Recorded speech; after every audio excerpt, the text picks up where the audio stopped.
నమస్కారం. శరన్నవరాత్రుల సమాహారం ప్రత్యేక ధర్మ సందేహాలు కార్యక్రమానికి సాదర స్వాగతం. అనునిత్యం ఆధ్యాత్మిక దీప్తిని ప్రకాశింపచేసే ధర్మ సందేహాలు కార్యక్రమం శరన్నవరాత్రుల సందర్భంగా దేవి అలంకారాల ప్రత్యేకం మీకు అందిస్తుంది. అందులో భాగంగా 9వ రోజు అమ్మవారు సౌమ్య రూపంలో శ్రీ అపరాజిత రాజరాజేశ్వరి దేవిగా, శాక్తేయ రూపంలో మహాసిద్ధిదాత్రిగా దర్శనమిస్తుంది. ఈ సందర్భంగా అమ్మవారిని ఆ రూపాలలో ఏ విధంగా ఆరాధించాలి, ఏ పదార్థాలు నైవేద్యంగా సమర్పించాలి తదితర అంశాలకు సంబంధించి ప్రేక్షకులు ఉత్తరాల ద్వారా, ఈమెయిల్స్ ద్వారా పంపించిన సందేహాలకు శాస్త్రీయ సమాధానాలు అందించడానికి మనతో పాటున్నారు ప్రముఖ ఆధ్యాత్మికవేత్త బ్రహ్మశ్రీ సామవేదం షణ్ముఖ శర్మ గారు. వారితో మాట్లాడి మరిన్ని ఆసక్తికరమైన విషయాలను తెలుసుకుందాం. నమస్కారం అండి. మొదటి ఉత్తరాన్ని చూద్దామండి. ఈ ప్రశ్నను చాలామంది ప్రేక్షకులు అడిగారు. విజయదశమి అంటే ఏమిటి, దసరాను ఎలా ఆచరించాలి తెలియజేయగలరు అంటూ రాస్తున్నారు. విజయదశమి దసరా, అసలు దశహరా అనే నామమే దసరాగా రూపొందింది. వివిధములైనటువంటి పాపాది దశలని పోగొట్టేది అని అర్థం. మనం 10 ఇంద్రియాలతో అన్ని పాపాలు చేస్తూ ఉంటాం, పుణ్యాలు కూడా చేస్తూ ఉంటాం. వాటి సంఖ్య తక్కువ కావచ్చు. ఈ 10 ఇంద్రియాలతో ఉన్నటువంటి ఏ దశలు ఉంటాయో ఆ దశలను దాటిన తర్వాత ఉండే శక్తే పరాశక్తి. పైగా 10 ఇంద్రియాలతో చేసిన పాపాలను పోగొట్టే శక్తి ఈ దసరహరా పూజల్లో ఉన్నది అనేది. ఇక విజయదశమి అనే మాట రావడానికి కారణం ఏంటంటే, ఈ ఆశ్వీజ శుక్ల దశమికి విజయ అని పేరు. ఇది సరిగ్గా సాయంత్రం పూట ఈ దశమి ఉంటే ఆ సమయాన్ని, ఆ సంధ్యా సమయంలో విజయ అనే పేరుతో పిలుస్తారు. ఇది ముహూర్తం యొక్క పేరు. విజయ అనబడే ముహూర్తం ఉన్న దశమి గనక దీనికి విజయదశమి అని పేరు వచ్చినది. ఈ సమయంలో అమ్మవారిని ఆరాధించే పద్ధతి వేరేగా ఉంటుంది. అందరూ కలిసి శమీ వృక్షానికి వెళ్ళడం, ఆ శమీ వృక్ష సమీపంలో ఆ వృక్షాన్నే దేవతగా భావించి ఆరాధన చేయడం, ఇది విజయద శమి అనే పేరుతో కూడా విభజన చేయవచ్చు. విజయమునిచ్చే శమి అనే పేరుతో. ఇప్పుడు అమ్మవారిని ఆరాధించవలసిన విధానం ఎలాంటిది అంటే, అపరాజిత స్వరూపంతో ఆరాధన చేస్తారు. అపరాజిత అంటే పరాజయము లేనిది అని అర్థం. ఎందుకంటే ముహూర్తం పేరు కూడా విజయమే కదా. విజయం అనేది ఎవరి కోణంలో వారు నిర్వచించుకోవచ్చు. కార్యంలో విజయం, ప్రయత్నంలో విజయం, లేదా యుద్ధంలో విజయం. యోగపరంగా మాట్లాడితే ఆధ్యాత్మిక సాధనలో విజయం. ఏ విజయం కావాలన్నా అమ్మవారే ఇవ్వాలి. విజయం ఆవిడ స్వభావం. అందుకే ఆవిడ అపరాజిత అంటే ఓటమి నెరుగుని తల్లి అని అర్థం. అంటే గెలుపు ఆవిడికి స్వభావం. ఇక ఈ అపరాజిత అయిన తల్లికి 2 చెలికత్తెలు ఉంటారు అటు ఇటు. వారి పేరు విజయ, జయ అని. కనుక జయ విజయ సమేత అపరాజిత అని ఆ తల్లిని అంటారు. జయము విజయము నిజానికి 2 ఒకే అర్థంలో అనిపిస్తాయి. కానీ జయ విజయాలకి ఇక్కడున్న అర్థం ఏంటి అంటే, బయట వేట్టైనా సాధించగలిగితే అది జయం, మన అంతఃకరణంలో ఉన్నటువంటి వికారాలని జయించగలిగితే అది విజయం. ఏది సాధించాలన్నా బయట అవరోధాలు జయించాలి, మనలో ఉన్న అవరోధాలను కూడా జయించాలి. ఈ జయ విజయాలు ఉన్నప్పుడే అపరాజిత శక్తి మనకు ద్యోతకం అవుతుంది. అందుకు అపరాజిత ఆరాధన వల్ల అన్ని రకాల జయ విజయాలు మనం పొందడం కోసమని ఈ విజయదశమి పద్ధతిని ప్రవేశపెట్టారు. ఈ ముహూర్తానికి ఆ శక్తి ఉన్నది. ఈ ముహూర్త సమయంలో ఆ జయస్వరూపుణ్ణి ఆరాధించాలి. ఇది విజయదశమి ప్రత్యేకత. ఇందాక శమీ పూజ అన్నారు కదండి, మరి ఆ శమీ పూజ ప్రాశస్త్యం ఏమిటి? విజయదశమిలోనే శమీ నామం ఉన్నది అనే ఒక విభజన చూపించుకున్నాం మనం ఇందాకే. విజయద శమి, విజయమునిచ్చే శమి అని. అంటే శమీని ఆరాధన చేస్తే విజయం లభిస్తుంది అని దాని యొక్క భావం. ప్రత్యేకించి ఈ తిథి నాడు శమీ వృక్షానికి ఆరాధన చెప్పారు. యజ్ఞ విశేషాల్లో కూడా జమ్మి, ఇదే శమి అనేది తెలుగులో జమ్మి అయింది. ఇది యజ్ఞ విశేషమైనటువంటి వృక్షం. ఇది ఒక యజ్ఞ వృక్షం, పవిత్రమైన వృక్షం ఇది. పైగా శమీ శమయితే పాపం శమీ శత్రు వినాశని అర్జునస్య ధనుర్ధారి రామస్య ప్రియదర్శిని అని ఒక ప్రత్యేకమైనటువంటి శ్లోకం ప్రసిద్ధిగా ఉన్నది. ఆ శమీ వృక్షం దగ్గర అందరూ పఠించుతారట ఈ శ్లోకాన్ని. అలా చెప్పి ఆ శమీ దళాలని వాటితో వారు తీసుకువెళ్ళడం, 10 మందికి పంచుకోవడం. అయితే శమీ వృక్షం దాకా వెళ్ళలేని వారు ఆ శమీ కొమ్మని ఇంట్లో పెట్టుకుని పూజించడం కూడా కనబడుతున్నది. మొత్తానికి శమీ ఆరాధన అంత ముఖ్యం. అది విజయాముహూర్తం నాడే ఆచరించాలి. పైగా అర్జునుడు విరాట పర్వంలో మనకు వస్తున్న విషయం ఇది. అజ్ఞాతవాసానికి వెళ్లే ముందు అర్జునుడి యొక్క ధనువుతో పాటు పాండవుల అందరి ఆయుధాలు కూడా మూట కట్టి శమీ వృక్షం పైన ఉంచారట. తిరిగి వాళ్ళు ఉత్తర గోగ్రహణ సమయంలో అందుకునే వరకు కాపాడింది ఆ వృక్షరూపంలోని శక్తి. అందుకు పాండవ గాథకు కూడా సంబంధం ఉన్నది విజయదశమితో. అదేవిధంగా రామచంద్రమూర్తి కూడా దుర్గాదేవి ఆరాధన ప్రత్యేకంగా చేశారని, చండీ మంత్ర సిద్ధుడని దేవీ భాగవతం ప్రకారంగా చెప్తున్నది. రామాయణంలో అంశం రాకపోవచ్చు, కానీ దేవి భాగవతం ఉన్నది. ఇలాగా మనకి విజయదాయిని అయినటువంటి ఈ శమి ఆరాధన అత్యంత ప్రధానంగా మనకి ఆనవాయితీగా వస్తూ ఉన్నది. అయితే ఒక చిన్న సందేహం అండి. అయితే ఇప్పుడు 14 సంవత్సరాలు ఆయుధాలను శమీ వృక్షం కాపాడుతుందని అంటే ఎటువంటి నమ్మకంతో వాళ్ళు ఆ చెట్టు పైన పెట్టారంటే ఎవరైనా దొంగిలించవచ్చు కదా? 14 సంవత్సరాలు కాదమ్మా, అరణ్యవాసం అయిపోయిన తర్వాత అజ్ఞాతవాసానికి వెళ్ళినప్పుడు అది ఒక్క సంవత్సర కాలమే. అది ఆ సంవత్సర కాలం ఆ శమీ వృక్షం దగ్గర అది కాపాడబడింది.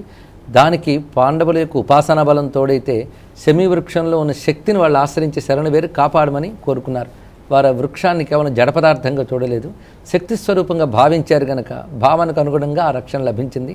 అన్నిటికీ తోడు వారి వెనకాల ఉన్న కృష్ణ పరమాత్మ యొక్క అనుగ్రహం ఎలాగో ఉన్నది. మరో ఉత్తరం చూద్దామండి. విశాఖపట్నం నుంచి హైమావతి రాస్తున్నారు. దేవి అలంకార క్రమంలో శ్రీ రాజరాజేశ్వరి దేవి అవతార వైశిష్ట్యం ఏమిటి? అమ్మవారి అనుగ్రహం కోసం నిత్యం పఠించాల్సిన మంత్రం ఏమిటి? తెలియజేయగలరు అంటూ రాస్తున్నారు. రాజరాజేశ్వరి దేవి ఒక ప్రత్యేకమైన దేవత కాదు, ఆ పరాశక్తికున్న సహజమైన నామమే రాజరాజేశ్వరి.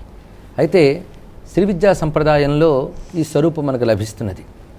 లలితా మహాత్రిపుర సుందరి అన్న, రాజరాజేశ్వరి అన్న, మహాకామేశ్వరి అన్న కూడా ఒకటి. ఆ తల్లిని కామాక్షి అని కూడా మనం అంటాం. అయితే ఇందులో కించిత్ భేదం ఉంది. అదేమిటి అంటే శ్రీ విద్య మంత్రం పంచదశి మంత్రం అని చెప్పబడుతుంది. ఆ పంచదశి మంత్రానికి మరొక్క బీజాక్షరాన్ని కానీ కలిపితే 16 అక్షరాల మంత్రం అవుతుంది. ఆ 16 అక్షరాల మంత్రాధిదేవతే రాజరాజేశ్వరి. దేవత అంటేనే మంత్ర చైతన్యం. ఇన్ని రూపాలు ఎందుకంటే ఇన్ని మంత్రాలు ఉన్నాయి. ఇన్ని మంత్రాలు ఎందుకంటే రకరకాల ప్రయోజనాలు ఉన్నాయి. రకరకాల ప్రయోజనాల కోసం రకరకాల మంత్రాలు. అలాగే ఒక్కొక్క జీవలక్షణాన్ని అనుసరించి ఒక్కొక్కడు ఒక్కొక్క రూపంలో ఆరాధించాలని ఉబలాట పడతాడు. అది వాడి జీవలక్షణం, మనోలక్షణం కాదు, జీవలక్షణం. అనేక జన్మల సంస్కారం బట్టి ఒక్కొక్కరికి ఒక్కొక్క విధమైన ఆసక్తి కలుగుతుంది. అలాగా దానికి తగ్గ మంత్రాలు ఉంటాయి. మంత్రంలో ఉన్న చైతన్యమే దేవత అని చెప్పబడుతున్నది. అందుకు లలితా విద్య అయినటువంటి శ్రీ విద్యలోనే మరొక్క బీజాక్షరం. ఆ బీజాక్షరం ఏమిటి అనేది మంత్రశాస్త్ర విశేషం. గురువు ద్వారా ఉపదేశం పోతే తెలుసుకోవాల్సిందే తప్ప అది ప్రకటనల ద్వారా తెలుసుకునేది కాదది. ఆ మహాబీజాక్షరం కలియడం చేత షోడశి అవుతున్నది. ఆ షోడశి మంత్ర విద్యనే రాజరాజేశ్వరి అని అంటారు. అంటే శ్రీ విద్యలో ఇది అత్యంత ఉత్కృష్ట స్థాయికి చెందినది అని చెప్పబడుతున్నది. ఈ లలితా మహాత్రిపుర సుందరి రాజరాజేశ్వరి. ఇక ఈ పదంలో అద్భుతమైన శక్తి ఉన్నది. ఆ నామమే ఒక మహామంత్రం. రాజరాజేశ్వరి, రాజ్యదాయిని, రాజ్యవల్లభ, రాజత్కృప, రాజపీఠ నివేశిత నిజాశ్రిత అని లలితా సహస్రనామాల్లో ఈ తల్లికి సంబంధించిన విశేషమంతా చెప్పబడుతున్నది. ఇక్కడ మనం ఆ రాజరాజేశ్వరి తత్వాన్ని భావిస్తే రాజులు అనే మాటకి ప్రధానమైన అర్థం అంటే ప్రకాశించువారు, ఆనందింపజేయువారు. రంజనత్వాత్ రాజా, అలాగే రాజతే ప్రకాశతే ఇది రాజా అని. ప్రకాశించువారు, ఆనందింపజేయువారు అంటే అందరికంటే ఎక్కువగా వెలిగిపోయేటువంటి ప్రభ ఎవరికైతే ఉందో వాళ్ళు రాజులు అంటే గొప్పవారు. జగత్పాలకుల్ని రాజులు అంటారు. దిక్పాలకులు వీరందరూ రాజులు. ఇలాంటి రాజులు మనకు తెలుసు. ఈ లోకమంతా కాపాడుతున్న ఇంద్రుడు మొదలైన వారంతా రాజులైతే ఈ రాజుల పైన మరొక రాజులు ఉన్నారు. వాళ్ళు ఎవరంటే బ్రహ్మ విష్ణు రుద్రులు అని చెప్పబడే వాళ్ళు రాజరాజులు. ఈ రాజరాజుల్ని ఈ రాజుల్ని కూడా పాలించే శక్తి, వీరందరికీ మూలమైన శక్తి రాజరాజేశ్వరి అని చెప్పబడుతున్నది. అందుకే ఆవిడ యొక్క సర్వోత్కృష్టత అనేది రాజరాజేశ్వరి శబ్దం ద్వారా తెలియబడుతున్నది. ఈ తల్లిని ఎవరు ఆరాధిస్తున్నారో వారు కూడా ఉత్కృష్ట స్థితికి చేరుకుంటారు. జ్ఞానపరంగా ఉత్కృష్ట స్థితి అంటే బ్రహ్మ విద్య పొందడమే. అది ఇవ్వగలిగే శక్తి రాజరాజేశ్వరి ఉపాసనలో ఉన్నది. ఇది రాజరాజేశ్వరి యొక్క ప్రత్యేకత. ఇక ఈ తల్లికి ఉపదేశించిన మంత్రం అంటారా, ఇందాక మనం చదువుకున్న రాజరాజేశ్వరి అనే నామమూల వరుస ఏదైతే లలితా సహస్రనామాల్లో వస్తున్నాయో ఆ శ్లోకాన్నే మంత్రంగా భావన చేసి అమ్మవారిని ఆరాధించుకోవచ్చు. లలితా సహస్రనామం అంతా కూడా రాజరాజేశ్వరి దేవి యొక్క మంత్రమే. లలితయే రాజరాజేశ్వరి. మరో ఉత్తరం చూద్దామండి. కర్నూలు నుంచి రేష్మి రాస్తున్నారు. నవదుర్గా క్రమంలో సిద్ధిదాయిని అవతార విశిష్టత ఏమిటి? ఆమె అనుగ్రహం కోసం పఠించాల్సిన మంత్రం ఏమిటి? వివరించండి అంటూ రాస్తున్నారు. నవదుర్గల్లో చివరిది. నవమి నాడు మనం ఆరాధించేటువంటి తల్లి నవమ దుర్గ అయినటువంటి సిద్ధిదాయిని. ఈవిడికి సిద్ధిదాత్రి అని, సిద్ధిదా అని కూడా పేర్లున్నాయి. అన్నీ ఒకే భావం. సిద్ధినిచ్చే తల్లి కనుక సిద్ధిదాయిని, సిద్ధిదాత్రి, సిద్ధిద మూడు ఒకే అర్థాన్ని మనకి చెప్తున్నాయి. అయితే సిద్ధిదాయిని గురించి చెప్తూ శాస్త్రంలో చెప్తున్న మాట, సిద్ధ గంధర్వ యక్షాజ్యై అసురైరమరైరపి సేవ్యమానా సదాభూయాత్ సిద్ధిదా సిద్ధిదాయిని అని వర్ణించారు. అంటే సర్వజీవులు సిద్ధి కోసం తాపత్రయపడతారు. సిద్ధి అంటే ఎవడు ఏది కోరుకుంటే వాడికి అది సిద్ధి. ఒక కార్యం చేసాము అంటే దాని ఫలాన్ని కోరుకుంటాం. అలాంటి ఫలస్వరూపం ఏదైతే ఉందో అదే సిద్ధి అంటే. ఈ సిద్ధులు అనేక రకాలు ఉన్నాయి. మామూలు ప్రయత్నాలతో సాధించే సామాన్య సిద్ధులు అయితే, యోగంతోనూ మంత్రంతోనూ సాధించే సిద్ధులు కూడా ఉన్నాయి. లౌకిక ప్రయోజనాలు, అష్టసిద్ధుల గురించి కూడా మనకు శాస్త్రం చెప్తున్నది. ఇక కైవల్య సిద్ధి వరకు ఏ సిద్ధినైనా ఇవ్వగలిగేటువంటిది ఆ శక్తి. అందుకే వారు ఏ సాధనలు చేశారో ఆ సాధనలు ఫలించాలి. ఫలించాలి అంటే అమ్మవారి అనుగ్రహం కావాలి. ఆ అనుగ్రహ స్వరూపమే సిద్ధిదాత్రి. అలాగా ఈ 9 రోజులు ఎవరైతే వివిధమైన ప్రయోజనాలను ఉద్దేశించి నవరాత్రులు ఆరాధన చేస్తారో వారి అభిష్టాలన్నీ నేను సిద్ధింపజేస్తాను అని చెప్పడం కోసం ఆఖరి రోజైనటువంటి నవమి నాడు ఆవిడ పేరు సిద్ధిదాయిని అని చెప్పబడుతున్నది. అంటే ఇన్నాళ్ళు మనం చేసిన ఆరాధన ఈ తల్లి స్మరణ చేత సంపూర్ణమైన సిద్ధిని పొందుతున్నది. అందుకే సిద్ధేశ్వరి, సిద్ధ విద్య, సిద్ధమాత, యశస్విని అని నామములు మనకు లలితా సహస్రనామాల్లో కనబడుతున్నది. అయితే సిద్ధిదాయినికి ఒక రూపం ఉన్నది. అమ్మవారి ఒక పేరు అనగానే ఒక భావం మనకు స్ఫురిస్తుంది. ఆ స్ఫురించిన భావమే ఒక రూపంగా ఆరాధింపబడుతుంది. భావం మనకు స్ఫురిస్తుంది, రూపం ఋషికి దర్శనమిస్తుంది. మనం ఆ రూపాన్ని ధ్యానించాలి. ఆ రూపం ఎలా ఉంటుంది అంటే ఆవిడ వాహనంపై కూర్చున్నప్పుడు సింహవాహినిట, ఆసనంపై కూర్చున్నప్పుడు పద్మాసని. పద్మాసనంపై కూర్చున్నది 4 చేతుల్లో శంఖచక్ర గదా పద్మములు ధరించినటువంటిది, స్వచ్ఛమైనటువంటి పసిమి కాంతులతో ప్రకాశిస్తున్నది. ఆవిడ్ని నమస్కరిస్తూ యక్షులు, గంధర్వులు, దేవతలు ఇత్యాదులందరూ కూడా ఋషులు పరివిష్టితులు ఆరాధిస్తున్నారు. ఇలా ధ్యానించాలి ఆ తల్లిని. ఈ సిద్ధిదాయిని ఆ శంఖచక్ర గదాపద్మములు చూస్తుంటే ఆ విష్ణుతత్వం మనకు స్ఫురిస్తున్నది. అలాంటి వైష్ణవి అయినటువంటి ఈ సిద్ధిదాయిని ఈ 9వ రోజున ఆరాధింపబడి సిద్ధినిస్తున్నది. విజయవాడ నుంచి రమేష్ రాస్తున్నారు. అమ్మవారికి కదంబ వృక్షం ప్రీతిపాత్రమని అంటారు ఎందుకు? ఆ చెట్టు ఎలా ఉంటుంది తెలియచేయగలరు అంటూ రాస్తున్నారు. అమ్మవారికి కదంబ వనవాసిని అనే పేరున్నది. ఈ కదంబవనం మణిద్వీపంలో ప్రత్యేకించి ఒక ఆవరణంతా కదంబవనంతో ఉంటుంది. ముఖ్యంగా మణిద్వీపంలో మొదట నానావృక్ష మహోద్యానవనము అని ఉంటుంది. అందులో బిల్వాది సమస్త వృక్షములు ఉంటాయట. అయితే అవి దివ్యంగా ఉంటాయి. వాటి తర్వాత మనకి 5 దివ్యమైనటువంటి కల్పవృక్ష వనవాటికలు వస్తాయి. ఆ తర్వాత ఉంటుంది కదంబవనం అనేటువంటిది. ఈ కదంబవనాన్ని గురించి ప్రత్యేకించి శాస్త్రాల్లో వర్ణించారు. శంకరాచార్య వారు కూడా నీపోపవనవతి చింతామణి గృహే అన్నారు. ఇక్కడ కల్పవృక్షాల వనాన్ని వర్ణించినా ప్రత్యేకించి కదంబవనాన్ని చెప్పారు. ఇక్కడ నీపము అన్న కదంబమన్న ఒక్కటే. ఈ కదంబవనం దాటిన తర్వాత అమ్మవారి యొక్క చింతామణి గృహాదులు ఇంకా చాలా ఆవరణలు మనకు లభిస్తాయి. అయితే ఇక్కడ ఈ కదంబవనం యొక్క ప్రత్యేకత ఏమిటి అంటే కదంబవనం జ్ఞానస్వరూపమైనటువంటిది. అందుకే దక్షిణామూర్తి ధ్యాన శ్లోకాల్లో కూడా కదంబవన మధ్యంలో ఉన్నటువంటి మర్రి చెట్టు మూలంలో ఉన్న దక్షిణామూర్తి అని చెప్పారు. ఈ కదంబవనంలో అమ్మవారు శ్యామలాదేవి రూపంలో ఉంటుంది. అందుకే లలితా శాస్త్రంలో మంత్రిణి అనే దేవత ఉన్నది. ఆ తల్లి శ్యామలాదేవి. ఈ శ్యామలాదేవి కాళిదాసు దర్శించి వర్ణించిన మాణిక్య వీణాం ఉపలాలయం తీం మదాలసాం మంజుల వాగ్విలాసమని. ఆయనకి ఎలా దర్శనమిచ్చిందో చెప్పారు. జై జనని సుధా సముద్రాంత హృజ్జన్మణి ద్వీప సంరూఢ బిల్వాటవీ మధ్య కల్పద్రుమా కల్ప కాదంబ కాంతార వాసప్రియే. ఆ కాదంబ కాంతార వాసప్రియ అన్నప్పుడు ఆ మణిద్వీపంలో కల్పవృక్షవనముల తర్వాత ఉన్న కదంబవనం వర్ణించారు. ఈ కదంబవనం దగ్గర ఉంటుంది శ్యామలాదేవి. ఈ శ్యామలాదేవికి అనేక శక్తులు ఉన్నాయి. అన్ని శక్తులు కూడా జ్ఞానశక్తులే. సంగీతము, సాహిత్యము ఇత్యాది కళల రూపాల్లోనూ, అదేవిధంగా విజ్ఞానముల రూపంలోనూ, బ్రహ్మ విద్యా రూపంలోనూ ఇన్ని విధాలుగా ఉండేటువంటి విద్యాధిదేవత శ్యామలాదేవత, వాగ్దేవత.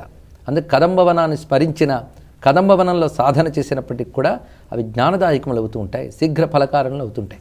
అయితే భూమి యందు మనకు లభించేటువంటి కదంబాలు వివిధ జాతులతో ఉంటాయట. సముద్రపాల అన్న కదంబం ఉన్నది. దీనికి తీగ కదంబము అని పేరు కూడా ఉన్నది, విశిష్ట కదంబం అని పేరు.